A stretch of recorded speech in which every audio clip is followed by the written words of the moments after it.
when thinking about social glue, I think the idea of brands having conversations and dialogues with their audiences rather than monologues, and brands becoming content publishers, that those issues are essentially old ones. And I'm quite happy that I think we're now in a more practical space where now the big question is what is the method? How do we make sure that we achieve this?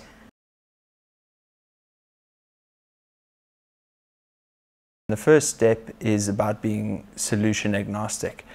And that's essentially around the thinking of there are many ways to solve a problem, and I guess the challenge is finding the best solution, or at least a really good solution. And you can't do that if you start with a solution in mind.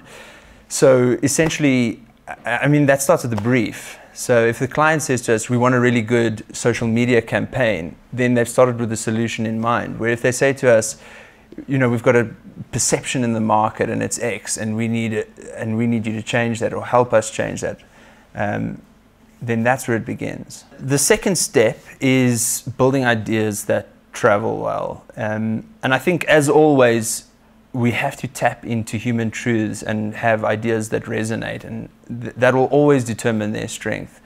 But there's more to it than that. I think, you know, often we think of ideas as starting to travel from when the campaign breaks, but I think the idea starts to travel from the strategy and even from the brief.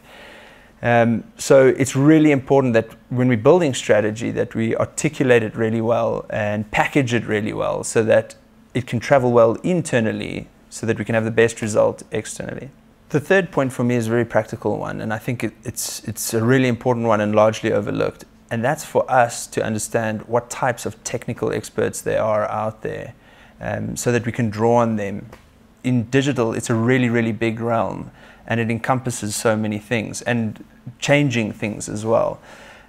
So it's really important for us to stay in tune with what those sub parts of this big realm are, whether that's websites, intranets, search, social, content, and all of that across different devices, for mobile, for tablets, and so on.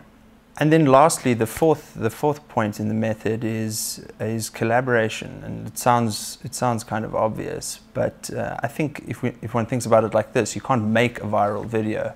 You can only make a video, and if you do it really well and it's really compelling, then it can go viral. So I think that kind of depends on the execution, and good execution relies on an integrated campaign being integrated internally when we're building it as well.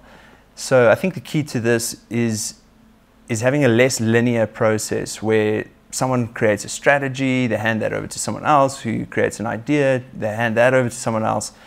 And I think we're seeing more of this at the moment, where there's a lot more overlap and people are sitting together more and bringing and drawing on different skills and expertise at different points throughout the whole process.